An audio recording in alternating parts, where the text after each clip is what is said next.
Peace to your feet, we bringing the news. Saying facts, stay sharp, yeah, we never confused. From the streets to the world, get the real, no cap. Breaking headlines, put the truth on the map. Yo, fast with the facts, we don't play no games. Reporting what's real, we ain't chasing fame. Call Peace TV, stay locked, stay tuned. If you want the real talk, we deliver it soon.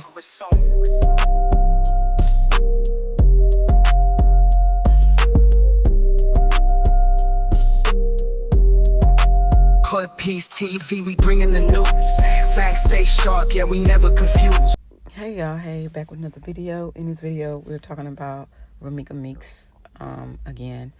I just want to come back and touch bases on this case. I was wondering why the auntie kept saying that the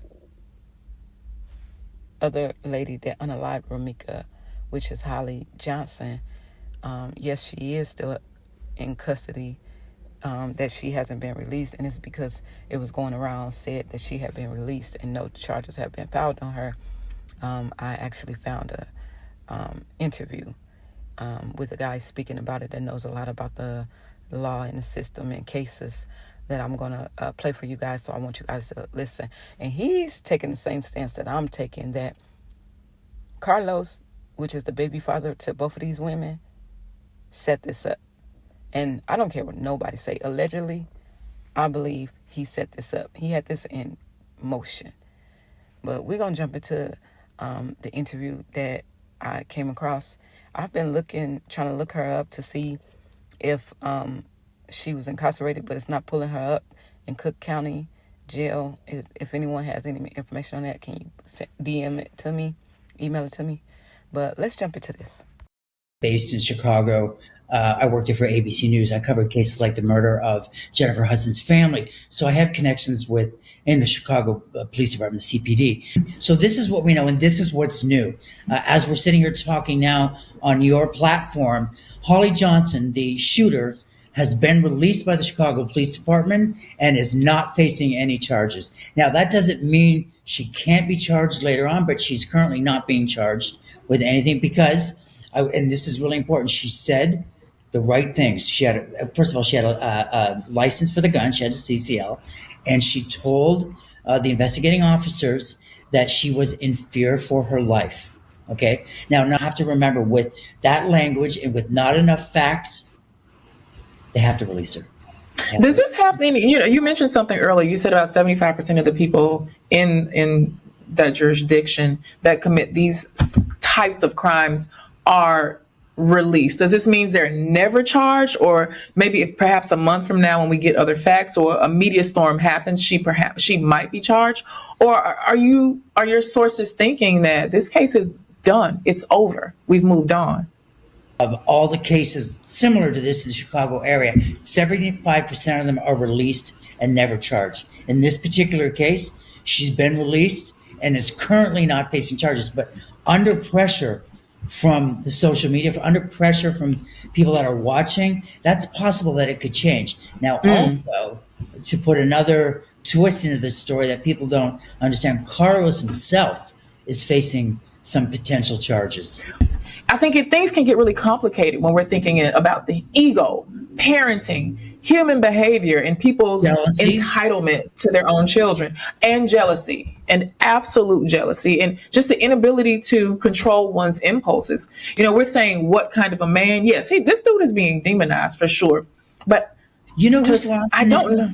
You know who's lost in this conversation? Think about it. That little boy has to come out of school or be taken out of school. Somebody has to tell him that his mother was gunned down at that school, and then he more than likely, I don't know the family dynamics, has to go home with that father and potentially the woman who killed his mother.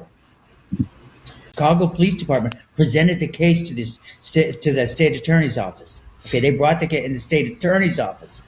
Let's be really clear on this. The state attorney's office was like, we ain't got a case. We don't have a case. This is a clear. So they're saying it's clean cut self-defense. Let's wrap it up. Let's go home. But I'm asking the state attorney's office. Right. So this is why I want, because I got a lot of calls on this and I didn't want to talk about it, but I promised you I would talk about it with you because I know the story is personal to you, because I know you have a similar situation. I want people that are watching to understand. You can put pressure on the state attorney's office. She needs to be charged. She was 15 feet away. She walked into a volatile situation, and there was no reason why that woman should be dead. There's absolutely no reason, And you've got to remember, she brought although she had a CCL, she took a open weapon, okay, outside of a school At a where there was school. children, and she murdered somebody else in cold blood and 9:30 in the morning with children. There could have still been children going in. Sometimes kids are late. There was a lot of people still there. You could tell by the video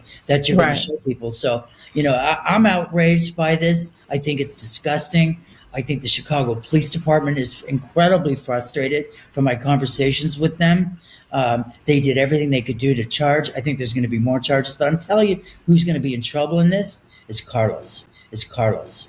He's got some problems, and if he thinks he's scot free, he's not. And I hope he's watching, and I hope he should be incredibly nervous. But my Are you, according to your sources, and I want you to share as much as you can, is there an active investigation into Carlos? Is he possibly facing charges?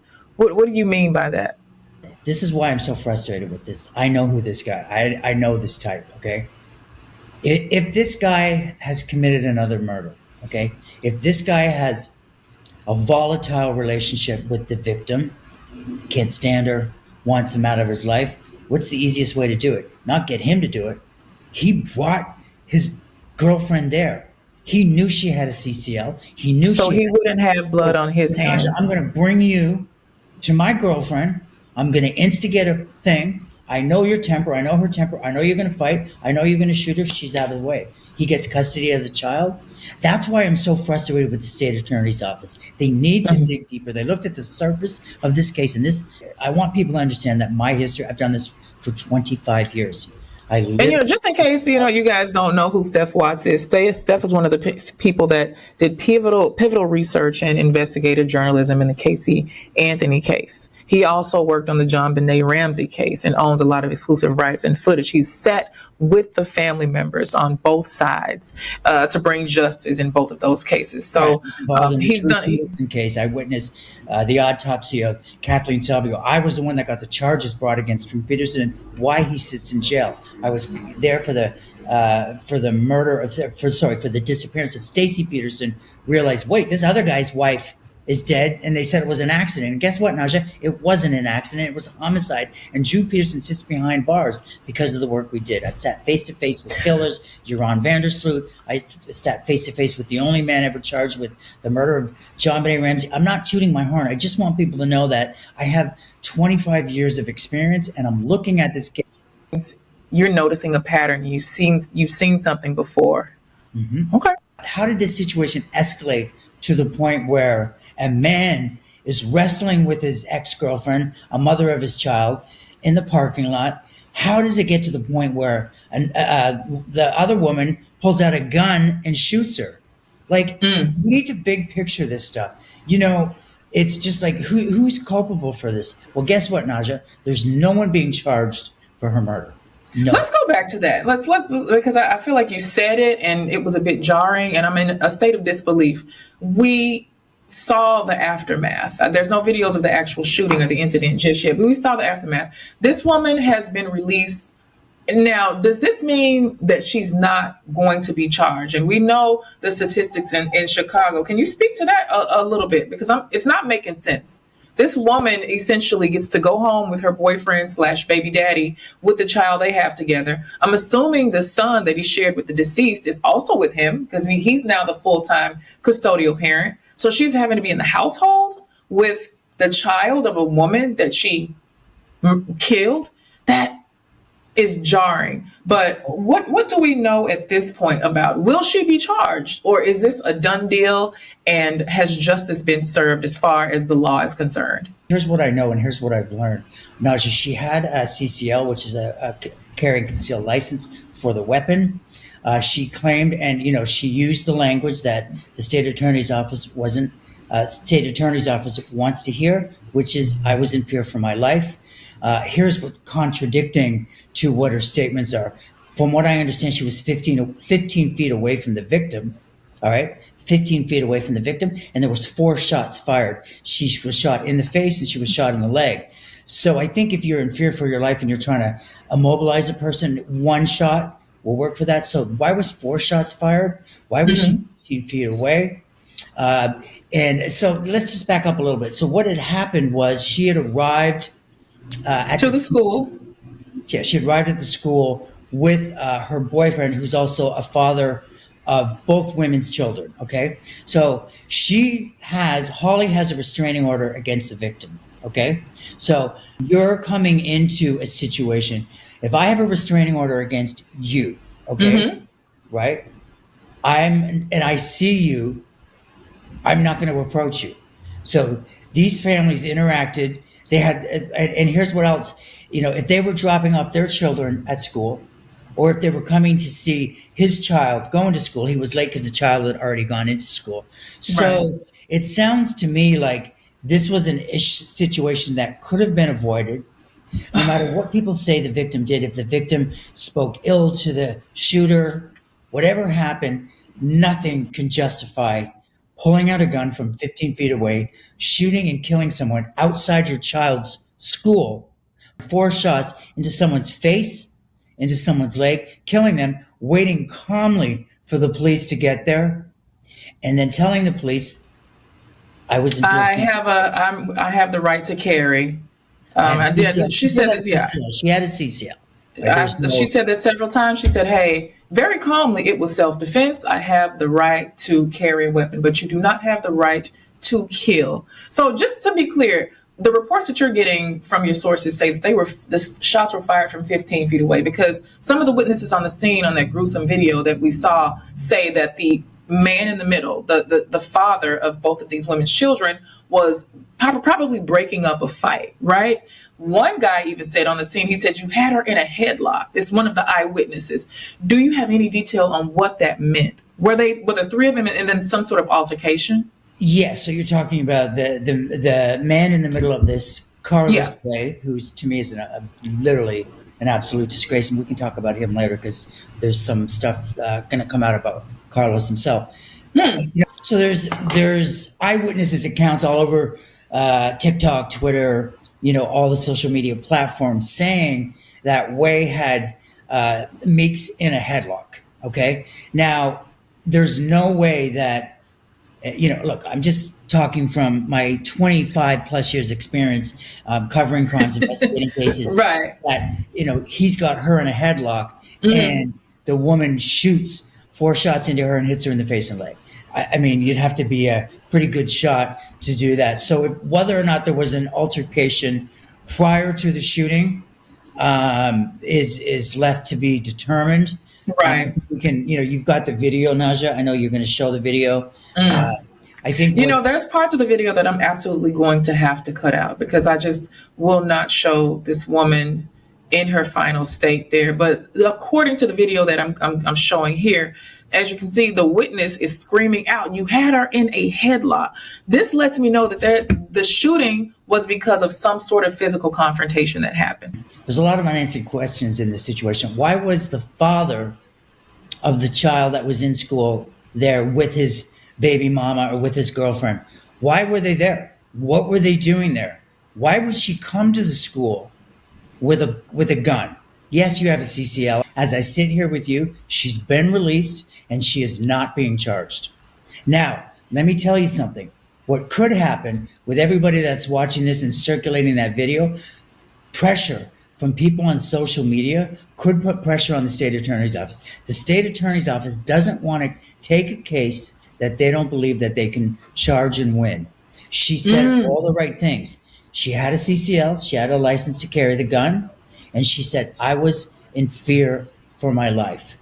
Now, on paper, I know. I see you rolling your eyes. I know. So that's all you got to say. You have to say, you got to make sure you have your paperwork in order, get your restraining order, and you can go and approach a person who you are asking the law to keep away from you, and you can take their life if you have your paperwork in order. That's what I'm understanding from CPD. Am I hearing you correctly? Am I misunderstanding how this works? Correctly. And the reason that this is so upsetting, and I'm glad we're doing this, is because this sets a terrible terrible precedent is that, of the arrests that are made in Chicago, 75% of the people are released. Najee, you've got to remember right now, as we sit here, they felt that they didn't have enough evidence to charge her in the killing. It makes That's something important, though, Steph. You said they're not going to take on a case that they don't think that they can win. So clearly there's something there, some evidence that's not released, some sort of statement, some sort of history that they are privy to that we just don't know about yet. And they knew that they would not get a prosecution of this woman in court. This not even manslaughter, not even premeditated, because I've gone through the Facebook of all three parties at this point. I do believe the shooter's Facebook page has already been deactivated, but the man, his Facebook page is still there, and the deceased, her TikTok page and her other social medias are still up. According to the deceased, she actually had a restraining order against her child's father, and he was consistently violent. She would even post pictures of the aftermath of some of his violent outbursts, him coming to destroy her property, coming to destroy the son's property, allegedly. And these are photos that she posted on her own social media. Do we know anything about this man? And he does not look like the violent one in this video. He looks like almost a father that is grieving. He looks like he is confused and befuddled. But what do we know about Carlos Way? What kind of a guy goes to the school, brings a woman who has a restraining order against his other baby's mom? Come on, Naja. Like, I'm not going to bring somebody to your house that I know that has an active restraining order against you. I'm not going to bring anybody within 100 feet. I'm not going to even socialize with somebody that has an active restraining. Carlos Way, from what I've learned, has his own set of problems. But here's what I want to clear up about him. There's no way that Carlos Way was holding her down while she was shot, because he would have been charged. So it's possible that there was some kind of an altercation between him and the victim. That altercation ended. The shooter went and got her gun. She was 15 feet away. You really need to remember, she was 15 feet away when she fired 4 shots, one of them hitting the victim's face, one of them hitting the victim's leg and killing the victim. Okay, 15 So feet at the moment when you're 15 feet away, I'm assuming she probably went back to her car to retrieve the weapon. We don't know that for sure, but that's just my assumption. She could have gotten in her car and driven off. She could have said, you know what? Forget this, I'm going to go. But instead, she chose to draw that weapon. To be clear, this woman is known to be petite. She was a tiny, tiny woman. So people can say anything. Again, this is all alleged. But, I'm trying to understand, how did we get to go from just a brawl at the school to someone laying on the ground dead? Right. So let's big picture this. This is how I work. This is how myself as an investigative journalist work. This is how the police work. Let's big picture this. Romeca dropped her son off at school, wrote him a beautiful note. She had somewhere to be. She had a schedule. She was dropping her son off. Then she had to be somewhere else. Okay, she had to be at work. You and I both know what that's like. A, B, I've got to be here, drop my son off. Hectic morning. Carlos and Holly were coming to the school. For what reason they were coming there, we don't know. You said to me that it was to bring him lunch. Well, my assumption is it's his child's, he's at school, because I deal a lot with high conflict custodial battles and the restraining orders and the things of that nature. He probably was just at the school because he either wanted to see the kid or it was some sort of pickup drop off. They should not have been in the same place at the same time, but sometimes these situations are unavoidable. Okay, guys, so while I was in the process of making this video for you guys, it did come out that Holly Johnson did get released. And no charges have been filed so far on the unaliving of Romeca. I'm going to play a press conference from Romeca's family and her mom speaking about the situation, and any other news footage that I can find. I'm going to play it for you guys as well. I really was pissed yesterday because I was supposed to drop this yesterday, but I just couldn't after I got that news, so I'm bringing it to you today. I just can't believe how no charges are being filed, because at the least bit, endangering children should be a charge, and not even that. Like, if you had time enough to go to your car to get a weapon, you had time enough to leave the situation.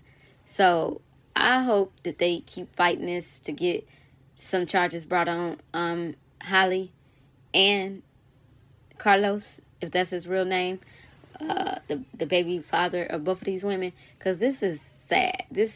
I just can't see this happening. Like, that was literally unaliving what they did. Murder. Y'all get what I'm saying, because I can't say the word, but that's literally what that was. So let's jump into it. I just don't understand this world sometimes. Like, it's just mind-boggling how some things are okay and others aren't. Yeah, like, this was just not okay. So let's jump into it. Her daughter was shot in Chicago's South Loop. Tina McMiller stood this morning near Cermak and State, the same spot where 31-year-old Romeca Meeks Blackman was shot and killed during a school drop-off on Monday. And she says her daughter was loving, supportive, and an amazing mother. She loved her son. She loved me. She loved her siblings. And I loved her the same. I want justice. She didn't deserve it. Leaders there also called for tougher action against violence and enforcement of House Bill 158. That's a state law that declares violence a public health crisis. No charges have been filed, but police had called the shooting domestic in nature. Support an amazing baby. Anybody want a marker? Hurt, sadness, and broken hearts are expressed on this board for 31-year-old Romeca Meeks Blackman. I am broken. I am so broken. Surrounded by family and overwhelmed by grief, Tina McMiller says she's heartbroken after losing her daughter to gun violence. Friday night, many gathered in Inglewood to remember a woman who was loved by many. And the love she showed everybody, y'all showed it all the back. On Monday, Meeks Blackman had just dropped off her son at school near Cermak Road and State Street when police say the victim was involved in a physical altercation with another person. The offender then took out a gun and fired it, hitting Meeks Blackman in the face. She was rushed to Stroger Hospital, where she died. I ask that you give us strength.